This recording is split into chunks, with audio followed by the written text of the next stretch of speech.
रीवा जिले के त्योंथर विधानसभा से कांग्रेस प्रत्याशी रमाशंकर पटेल अपने समर्थकों के साथ पहुंचे। रीवा कलेक्ट्रेट कार्यालय दाखिल किया नामांकन। बोले मूलभूत सुविधाओं से उपेक्षित है क्षेत्र। कांग्रेस पार्टी ने मौका दिया है त्योंथर विधानसभा क्षेत्र से चुनाव लड़ने का फिर से, और मुद्दे तो बहुत हैं। शिक्षा, स्वास्थ्य, सड़क, बिजली, पानी, रोजगार, ये तमाम मुद्दे हैं जिनको लेके हम लोग मैदान में हैं, डटे हुए हैं। और कांग्रेस पार्टी ने जो विश्वास किया है मुझ पर, उस विश्वास पर हम अपनी टीम के साथ खड़े उतरेंगे। ये हमारा प्रयास होगा। सिद्धार्थ तिवारी भाजपा कांग्रेस छोड़ के ज्वाइन किए, कितना घाटा हुआ कांग्रेस? बात पुरानी हो गई है। अब वो मेन मुद्दा है स्थानीय और बाहरी का। सिद्धार्थ तिवारी जी को जनता ही जवाब देगी। और वहाँ लड़ाई भाजपा से हमारी नहीं है, वहाँ लड़ाई हमारी विचारधारा की है, नीति और नियत की है। उसमें कहीं ना कहीं भाजपा को, जो भी राजनीतिक दल है कांग्रेस, उनको परास्त करेगी, ये मुझे पूरा भरोसा है। कांग्रेस या भाजपा की बात करें तो दोनों ही दल इस समय इस्तीफों और दल बदल का दौर जारी है। कितना असर पड़ेगा चुनाव पर? क्या मानते हैं? ये लोकतंत्र में सुधार की प्रक्रिया चलती है जो इस देश के अंदर लगातार चल रही है। खासतौर से जब से भाजपा आई है इस देश के अंदर, केंद्र में और राज्य में सरकार में आई है, तब से ये दौर कुछ ज़्यादा शुरू हो गया है इस तरीके से।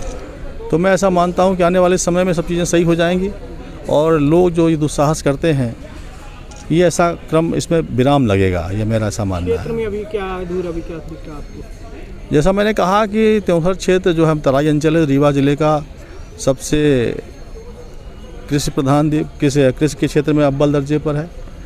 सबसे ज़्यादा वहाँ पर दूध उत्पादन होता है जिले का, लेकिन वहाँ अवसर नहीं मिला।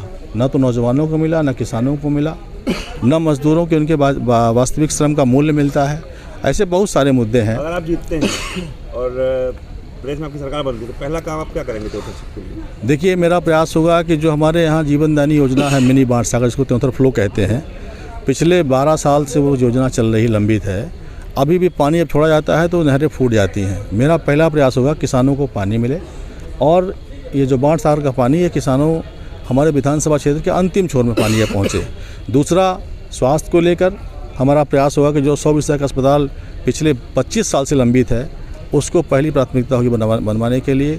और तीसरा होगा कि जो हमारे नौजवान साथी हैं, उनके समुचित शिक्षा की व्यवस्था, बालिका जो हमारे हैं उनके लिए महाविद्यालय की व्यवस्था, उनके लिए हायर सेकेंडरी स्कूल की व्यवस्था जनसंख्या के अनुसार। और 100 बिस्तर अस्पताल जो था पहले मंजूर था, उसको आने वाले समय में 100 बिस्तर से ज़्यादा मापदंड जो जनसंख्या के हिसाब जो चीज़ फिट बैठेंगी, उसको बनवाने का हमारा प्रयास होगा। प्रथा बहुत बड़ी समस्या है, उसको लेके क्या करेंगे क्षेत्र में? देखिए, ऐरा प्रथा निश्चित तौर पर बड़ी समस्या। हमारे कमलनाथ जी ने अपने 15 महीने की सरकार में अपनी नीयत का परिचय उन्होंने दिया था। गौशालों का निर्माण कराया, सरकार जैसे हमारी गिरा दी गई, तो गौशालों का निर्माण का सब बंद हो गया। आज भी आप जाएंगे देखेंगे तो जो भी गौएँ हैं गौशाला के अंदर मरी पड़ी हैं या मरने की कगार में, तो उसके लिए जानवर हैं, जीव हैं, और उन पे हम सबको दया करनी चाहिए। हमारा पशुधन है, जैसा हम सब लोग कहते हैं। उनके समुचित रहने की व्यवस्था, उनके पानी की व्यवस्था, उनके खाद्यान्न की व्यवस्था, ये हमारा प्रयास होगा। उनका जीवन संरक्षित करते हुए वो हमारे जो कि मानव जीवन के लिए आवश्यक है, इसमें वो भी हमारी प्रायोरिटी भी होगा। जैसा कमलनाथ जी ने कहा है, आप लोगों को जानकारी में होगा कि 2 रुपये किलो गोबर खरीदने की बात उन्होंने कही है।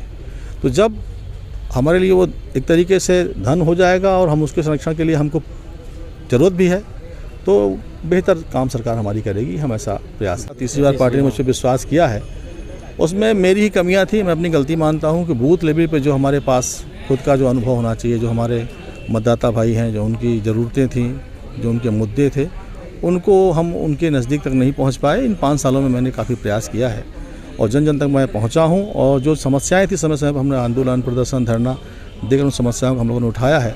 कोविड जैसी महामारी में भी हम लोगों ने बढ़ चढ़ के लोगों की मदद की है, जो सहयोग बन पड़ा हम लोगों ने किया है। बहुत सारे ऐसे काम हैं जिनकी वजह से जनता हम लोगों को इस बार मौका देगी, हम ऐसा विश्वास करते हैं। जनाक्रोश का कितना असर मान रहे हैं? जनाक्रोश का असर बहुत बड़ा है, आप लोगों ने कवर किया है, देखा है। बिंद में और खासतौर से रीवा जिले में तो जनता सड़कों पर थी और हर जगह जनता ने उस मुद्दे भाजपा के कुशासन का विरोध किया है, जो परिणाम के रूप में परिवर्तित होगा आने वाली 3 दिसंबर को।